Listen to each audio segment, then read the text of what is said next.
आदरणीय दिदीबहिनी तथा दाजुभाइहरू,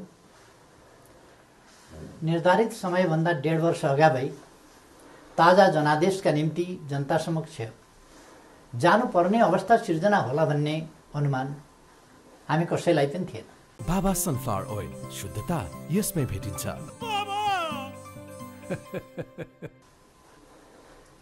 2074 साल मङ्सिरमा सम्पन्न आम निर्वाचनको जनादेश राजनीतिक स्थायित्वको पक्षमा थियो, तर जनादेश र जनभावना विपरीत राष्ट्रिय राजनीतिलाई अन्त्यहीन एवं अर्थहीन विवादमा अल्झाएर गतिरोध सिर्जना गरिएपछि, संसदलाई अर्थहीन तुल्याइएपछि र जननिर्वाचित सरकारलाई असहयोग, विरोध र घेराबन्दीमा पुर्याइएपछि मेरा सामु सार्वभौम जनता समक्ष जानुको विकल्प रहेन। त्यसैले जनता समक्ष प्रस्तुत हुने निष्कर्ष अनुरूप हिजो 2077 साल पुष 5 गते प्रतिनिधि सभाको विघटन गरेर आगामी 78 साल वैशाखमा नयाँ निर्वाचन गर्ने निर्णय गरिएको बेहोरा म निवेदन गर्न चाहन्छु। सतहमा हेर्दा हिजो विकसित घटनाक्रम अप्रत्याशित र आकस्मिक जस्तो देखिए तापनि यो परिस्थिति लामो समयदेखि राष्ट्रिय राजनीति र मूलतः सत्तारूढ नेपाल कम्युनिस्ट पार्टीका केही नेताहरूका असङ्गत, विकृत र जनअपेक्षा विपरीतका गतिविधिहरूद्वारा सिर्जना भएको हो। 2074 साल असोज 17 गते तत्कालीन नेकपा एमाले र नेकपा माओवादी केन्द्रबीच वाम गठबन्धन बनाएर निर्वाचन लड्ने र निर्वाचन लगत्तै पार्टी एकता गर्ने उद्घोष गरिएको थियो। यो निर्णय आम निर्वाचन मार्फत आम जनताद्वारा स्पष्ट रूपमा अनुमोदन भएको थियो, तर निर्वाचन पश्चात राष्ट्रिय राजनीतिलाई जनअपेक्षा अनुरूप अगाडि बढ्न नदिने विभिन्न विसङ्गत गतिविधि सुरु भए। सुरुमा सरकार गठनमा विलम्ब गराउने र जनादेश विपरीत अन्त्यहीन बार्गेनिङ र दबावमा राष्ट्रिय राजनीतिलाई अल्झाउने त्यति बेलाका गतिविधिहरू तपाईहरूको सम्झनामा ताजै छन् भन्ने ठान्दछु। बाधाहरू पन्छाउँदै सरकार गठन भयो र सरकारले जनअपेक्षा अनुरूप काम गर्न पनि सुरु गर्यो। त्यसपछि केही नेताहरूद्वारा निरन्तर रूपमा अस्थिरताका सन्देश र प्रयास जारी रहे। सरकार गठनको 1 वर्ष नपुग्दै कुनै नेताले मुलुक बाहिर गएर अस्थिरताको सन्देश छर्नुभयो भने कुनै नेताले प्रधानमन्त्री मुलुकमा नभएको मौका पारेर देश डुब्न लाग्यो भन्दै बचाउनका लागि माझी गुहार्न थाल्नुभयो। सरकार संविधानको कार्यान्वयनका लागि नयाँ कानुन निर्माण, संघीयताको कार्यान्वयन र मुलुकको सामाजिक आर्थिक रूपान्तरणमा केन्द्रित थियो, तर कतिपय साथीहरूका आँखा निरन्तर पद, प्रतिष्ठा र पद सोपानमा मात्रै केन्द्रित भए। आफ्नो काँधमा आएको ऐतिहासिक अभिभारा पूरा गर्ने गरी नीति निर्माण, राज्य सञ्चालन र जनपरिचालनमा केन्द्रित हुनुपर्ने नेकपालाई केही नेताहरूले आफ्ना असन्तुष्टि, कुण्ठा र आत्मकेन्द्रित सोचहरूको बन्धक बनाउने र निष्प्रभावी तुल्याउने प्रयास गर्नुभयो।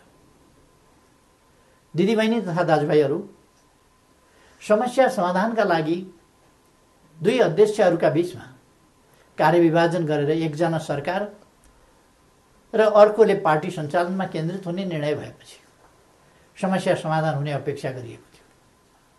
मैले सोही अनुरूप आफूलाई पूर्ण रूपमा सरकारमा केन्द्रित गरेँ। यसबीचमा पार्टी काम कति अगाडि बढ्यो, एकीकरणका बाँकी काम कति पुरा भए, महाधिवेशनको तयारी कति अगाडि बढ्यो र जनतालाई समस्या परेको बेला विशाल पार्टी पङ्क्तिलाई कति परिचालन गरियो, यसमा मैले केही भनिरहनु पर्ला जस्तो लाग्दैन। तथ्यहरू आफै बोल्छन्। तर सरकारलाई भने राम्रोसँग चल्न दिइएन। पार्टी घोषणापत्रको मर्म र समृद्ध नेपाल सुखी नेपालीको अभियानलाई हाँक्न सक्ने गरी योग्यता क्षमताका आधारमा मन्त्री परिषद पुनर्गठन गर्न खोज्यो भने आफ्नो र पराईका कित्ता काट गरेर टुङ्गोमा पुग्न दिइएन। महत्त्वपूर्ण संवैधानिक अङ्गहरूमा रिक्तता सिर्जना हुन थाल्यो, पूर्ति गर्न पाइएन। पछाडि परेका सामाजिक समुदायको हितका लागि विभिन्न संवैधानिक आयोगहरूको व्यवस्था छ, तर 2.5 वर्षसम्म पनि त्यहाँ नियुक्ति हुन पाएन। सरकारले दूरगामी महत्त्वका काम गरेको छ, प्रतिकूलताका बीचमा पनि मुलुकले महत्त्वपूर्ण उपलब्धि हासिल गरेको छ, युगान्तकारी काम सुरु भएका छन्, तर विपक्षी दलहरूलाई पनि उछिनेर केही नेताहरू सरकारको अनन्त विरोध र नकारात्मक मनोविज्ञान सिर्जना गर्न उद्यत भइरहनु भयो। सरकारले प्रस्तुत गरेका कतिपय प्रस्तावमाथि सार्वभौम संसदलाई छलफल पनि गर्न नदिइकन जबरजस्ती रोकेर राखियो। विगत केही महिना यता सरकार कस्तो कठिनाइ बीच काम गर्न बाध्य भयो र कस्तो घेराबन्दीको शिकार भयो भन्ने बारेमा यहाँहरू अनभिज्ञ हुनुहुन्न भन्ने म ठान्दछु। मैले राज्य प्रणालीमा पनि र पार्टी संरचनामा पनि नेतृत्व हस्तान्तरणको एउटा वैधानिक प्रणाली बसाल्ने प्रयास गरे। प्रधानमन्त्री चयन ताजा जनादेशका आधारमा बन्ने संसदले गरोस् र पार्टी नेतृत्वको चयन महाधिवेशनबाट होस् भन्ने विधि स्थापित गर्न खोजे। सङ्घीय लोकतान्त्रिक गणतन्त्रका निम्ति अगुवाई गरेको पहिलो पुस्ताले संरक्षक र उत्प्रेरकको सम्मानजनक भूमिकामा रहोस् र मुलुकको नेतृत्व सामाजिक आर्थिक रूपान्तरण र समृद्धिको मिसन पूरा गर्न सक्षम र सक्रिय नयाँ पुस्तामा हस्तान्तरण होस् भन्ने मार्गचित्र प्रस्तुत गरे। यसै मान्यताका आधारमा 5 वर्षको सरकारको नेतृत्वपछि सुयोग्य नेतृत्वलाई जिम्मेवारी हस्तान्तरण गर्ने र महाधिवेशनद्वारा पार्टीको कार्यकारी जिम्मेवारीबाट अवकाश लिने घोषणा समेत गरे। मुलुकको जटिल अवस्थामा नियमित महाधिवेशन हुन नसक्ने हो भने पनि विशेष महाधिवेशन गरेर अध्यक्ष पद हस्तान्तरण गर्न इच्छा गरे र योजना पनि प्रस्तुत गरे। तर महाधिवेशनका लागि साथीहरूले 4 महिना पनि कुर्न सक्नु भएन। उल्टै मेरो राजनीतिक चरित्र हत्या गर्ने गरी अत्यन्त लाञ्छित र अपमानित गर्दै आरोप पत्र पेश गर्नुभयो। त्यसलाई पार्टीको लोगो र कार्यालयको दुरुपयोग गर्दै राष्ट्रव्यापी रूपमा वितरण गर्नुभयो र वस्तुतः पार्टी विभाजनको अप्रत्यक्ष घोषणा गर्नुभयो। अर्कातिर भित्रभित्रै प्रधानमन्त्री विरुद्ध अविश्वास प्रस्तावको तयारीलाई अगाडि बढाउनु भयो। पार्टी अध्यक्ष एवं संसदीय दलका नेतालाई थाहै नदिई संसद अधिवेशन बोलाउन हस्ताक्षर सङ्कलन गरेर साथीहरूले संविधान विपरीत पार्टी प्रणाली र पद्धतिमाथि यसअघि नै गम्भीर आघात पुर्याउनु भयो। यसपछि नै पार्टीभित्रको अवस्था निकै गम्भीर र सङ्कटपूर्ण बन्न पुगेको। अस्ति पुस 4 गते मात्रै पनि मैले पुष्पकमल दाहालजीको निवासमै गएर उक्त विग्रहकारी आरोपपत्र फिर्ता लिन, पार्टीमा सहज र स्वस्थ वातावरण सिर्जना गर्न र विशेष महाधिवेशन आयोजना गरेर नेतृत्व हस्तान्तरणका लागि पटक पटक आग्रह गरे। पार्टी एकीकरणको सङ्क्रमणकालीन प्रयोजनका लागि मनोनयनद्वारा गठन भएका र महाधिवेशन सम्पन्न गर्ने मुख्य दायित्व भएका पार्टीका नेतृत्वदायी कमिटीहरूलाई पार्टी विधान र एकीकरणको भावना विपरीत पार्टीलाई मतदानको अवस्थातिर नधकेल्न र कर्तव्यको लिकबाट बाहिर नजान बारम्बार आग्रह गरे। तर यस प्रयासलाई मेरो कमजोरी ठानियो। केही भएको छैन, केही गरिने छैन भन्ने कुरामा अल्मल्याउँदै प्रधानमन्त्री विरुद्ध अविश्वास प्रस्तावको तयारी अगाडि बढाइयो। दिदीबहिनी तथा दाजुभाइहरू, सरकार विरुद्ध यसरी घेराबन्दी र दाउपेच गर्नुपर्ने जायज कारण के थियो र? सरकारले यस बीचमा राष्ट्रियतालाई सुदृढ गर्ने सन्दर्भमा ऐतिहासिक कामहरू गरेको छ। नेपालको वास्तविक भूभाग समेटेको नयाँ नक्सा प्रकाशन गरिएको छ। तदनुरूप सर्वसम्मतिका आधारमा संविधान संशोधन गरिएको छ। समस्या समाधानका लागि मित्र राष्ट्र भारतसँग वार्ताको तयारी भइरहेको छ। चीनसँग पारवन यातायात प्रोटोकलमा हस्ताक्षर भएको छ। नेपालको अन्तर्राष्ट्रिय छवि, भूमिका र आकर्षण बढेको छ। यसलाई सुदृढ गर्न सबैले सहयोग गर्नुपर्ने बेलामा सरकारलाई असहयोग र असफल पार्न भइरहेका यी गतिविधिका पछाडि गम्भीर षड्यन्त्र लुकेको स्पष्ट छैन र? यी घटनाक्रम हेर्दा म आजभन्दा 4 वर्ष अगाडिका परिदृश्यहरूलाई सम्झिरहेको छु। नाकाबन्दीको साहसका साथ सामना गर्दै त्यसलाई अन्त्य गरे बापत नेपालको पारवन सुविधा विस्तार गरेर फेरि कहिल्यै नाकाबन्दी नहुने कुराको सुनिश्चित गरे बापत त्यति बेलाको सरकारलाई यसै गरी षड्यन्त्रपूर्ण ढङ्गले अपदस्थ गरिएको थियो। परिस्थिति र समय सन्दर्भ फरक भए पनि पात्रहरू उनै हुनुहुन्थ्यो। कि यसले हाम्रा कतिपय नेताहरू नेपाललाई अनन्त अस्थिरतामा फसाउने योजनामा सहभागी भएको स्पष्ट रूपमै देखिनुहुन्न र? थुप्रै प्रतिकूलताका बावजुद नेपालले गएको 3 वर्षमा उल्लेख्य उपलब्धि हासिल गरेको कुरामाथि पनि उल्लेख भइसकेको छ। प्राय सबैजसो विकास सूचकाङ्कहरूमा नेपालले प्रगति गरेको छ। कतिपय क्षेत्रमा फड्को नै मारेको छ। शान्ति सुरक्षाको स्थितिलाई सुदृढ तुल्याइएको छ। पृथकतावादी गतिविधिलाई समाधान गरिएको छ। मुलुकले विकास, सुशासन, समृद्धि र स्थायित्वतिर सकारात्मक कदम चालिरहेको यस स्थितिबाट पार्टी खुसी हुनुपर्ने होइन र? सबै मिलेर यसलाई थप गति दिनुपर्ने होइन र? तर कतिपय नेताहरूबाट यसको उल्टो काम भइरहेको छ। सरकारलाई 5 वर्ष काम गर्न दिने र उसका कामको परीक्षण जनताबाट निर्वाचनका क्रममा हुने लोकतान्त्रिक बाटो छोडेर सधैँभरि सत्ता, सधैँभरि सरकार, सधैँभरि पदीय भागभण्डाको चक्रव्यूहमा राजनीतिलाई बन्दी बनाउने काम भयो। लोकतन्त्रमा सत्तापक्षले जनताको आदेशअनुसार काम गर्छ, प्रतिपक्षले नियन्त्रण र सन्तुलनको भूमिका खेल्छ। तर हामी कहाँ सत्तापक्षका कतिपय साथीहरू नै प्रतिपक्षभन्दा बढी आक्रामक, असहयोगी र षड्यन्त्रपूर्ण गतिविधिमा संलग्न हुने विडम्बनापूर्ण अवस्था सिर्जना भयो।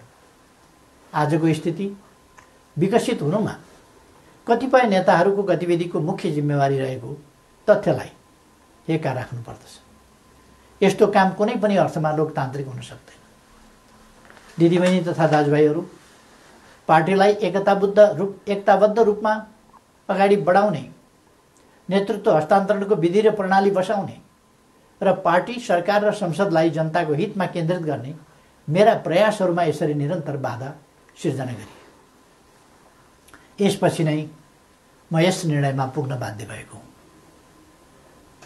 प्रतिनिधि सभा विघटन र नयाँ निर्वाचन मेरो रुचि वा छनौटको विषय थिएन। तर मुलुकलाई अकर्मण्य अवस्थामा राखिराख्नु उचित हुँदैन थियो। संसदलाई केही नेताहरूको स्वार्थको बन्धक बनाइराख्नु जनादेश विपरीत हुन जान्थ्यो। जनताको भावनाअनुसार काम गर्न अगाडि बढ्नै नसक्ने स्थितिबाट मुलुकलाई निकास दिनै पर्थ्यो। जनअनुमोदित नेकपाको यस सरकारलाई आफ्नै दलका नेताहरूले काम गर्न नदिने र दलभित्रको कचिङ्गलले प्रतिनिधि सभालाई पनि शिकार बनाउने अवस्था अन्त्य गर्नै पर्थ्यो। यसै पृष्ठभूमिमा म नयाँ जनादेशका लागि सार्वभौम जनता समक्ष जाने निष्कर्षमा पुगेको हुँ। म अझै पनि विगतका सबै तिता पीडाहरूलाई बिर्सेर एकताबद्ध भई निर्वाचनमा सहभागी हुन कमरेडहरूलाई आग्रह गर्न चाहन्छु। निर्वाचनको घोषणाले पार्टी एकतालाई बलियो बनाउने अपेक्षा गरेको छु। पार्टी पहिलो शक्ति बन्नुमा, पार्टी एकता हुनुमा र पार्टीले विशाल जनसमर्थन प्राप्त गर्नुमा केपी ओलीको कुनै योगदान छैन। हामी पो निर्णायक हौँ भन्ने कमरेडहरूलाई पनि लोकप्रियता र क्षमताको मापन गर्न यसले अवसर दिनेछ। प्रधानमन्त्री बन्न व्यग्र प्रतीक्षामा वा प्रयासमा रहनुभएका नेताहरूलाई पनि ताजा जनादेशले विकल्प दिनेछ। प्रतिपक्षी दललाई पनि आफ्ना एजेन्डा जनताबीच लैजान अवसर प्रदान गर्नेछ। निर्वाचन लोकतन्त्रको आत्मा हो। यो सबैभन्दा उन्नत लोकतान्त्रिक अभ्यास तथा विधि पनि हो। जननिर्वाचित सरकारले काम गर्न पाउँदैन भने उसले पुनरावेदन गर्न जाने ठाउँ सार्वभौम जनता समक्ष नै हो। मैले यही बाटो अवलम्बन गरेको छु। पार्टीले मेरो नेतृत्वमा विगत आम निर्वाचनमा लडेको थियो। म पार्टी संसदीय दलबाट सर्वसम्मत रूपमा नेता चयन भएको थिएँ र त्यसै हैसियतमा प्रधानमन्त्री निर्वाचित भएको थिएँ। बहुमत प्राप्त दलको सर्वसम्मत नेतालाई काम गर्न नदिइएपछि बन्द कोठामा अनुचित र सिद्धान्तहीन सम्झौतामा अल्झिएर जनअपेक्षामा आँच पुर्याउनु मैले उपयुक्त ठानिनँ। जनतालाई फैसला गर्न दिनु नै सबैभन्दा लोकतान्त्रिक विकल्प हो भन्ने मैले ठाने। त्यसै पनि जस्केलाबाट सरकारमा छिर्ने र जनमतको उपहास गर्ने अलोकतान्त्रिक चरित्रप्रति मैले सधैँ विमति राख्दै आएको छु। दिदीबहिनी तथा दाजुभाइहरू, नेपालको संविधानले नेपालको सार्वभौम सत्ता र राजकीय सत्ता जनतामा निहित रहने व्यवस्था गरेको छ। राज्य सञ्चालनको अन्तिम निर्णयकर्ता जनता हुन्। जनताको यो सार्वभौम सत्ता, राजकीय सत्ता र निर्णय निर्वाचन मार्फत व्यक्त हुन्छ। जनताको अभिमत व्यक्त हुने निर्वाचनले लोकतन्त्रलाई थप सुदृढ र परिपक्व बनाउँछ। हाम्रो लोकतान्त्रिक प्रणाली नयाँ छ तर कमजोर छैन। मुलुक जनप्रतिनिधिविहीन अवस्थामा छैन। राष्ट्रिय सभा क्रियाशील छ। प्रदेश सरकार र प्रदेश सभा एवं स्थानीय सरकारहरू मुलुकको संविधान र कानुन अनुरूप आफ्नो तहमा राजनीतिक नेतृत्व प्रदान गरिरहेका छन्। राष्ट्रपति र न्यायालय लगायतका संस्थाहरू र राज्यका निजामती एवं सुरक्षा अङ्गहरू सबै आफ्नो कर्तव्य निर्वाहमा दृढ छन्। 4.5 महिनापछि नयाँ प्रतिनिधि सभा स्थापित भइहाल्ने नै छ। 21औं शताब्दीको नेतृत्व गर्न तयार भएर बसेको हाम्रो युवा पुस्ता लोकतन्त्रप्रति प्रतिबद्ध छ। यो पुस्ता नै लोकतन्त्रको सबैभन्दा ठुलो पहरेदार हो। यस परिस्थितिमा म सम्पूर्ण युवाहरूलाई लोकतन्त्रको रक्षाका लागि एकजुट भएर दृढतापूर्वक अगाडि बढ्न आह्वान पनि गर्न चाहन्छु। त्यसैले निर्वाचनमा जाँदा संविधान अप्ठ्यारोमा पर्छ, लोकतान्त्रिक गणतन्त्र सङ्कटमा पर्छ र मुलुक अस्थिरतातर्फ धकेलिन्छ भनेर चलाउन खोजिएका प्रचार या फिजाउन खोजिएका आशंका र भ्रमहरू निराधार छन्। राजनीतिक स्थिरताको प्रत्याभूति गर्ने निर्णायक तत्त्व जनताको अभिमत हो। तसर्थ कुनै पनि कुरामा नअल्मलिकन आम निर्वाचनको तयारीमा केन्द्रित हुन म सबैमा हार्दिक आह्वान गर्दछु। धन्यवाद।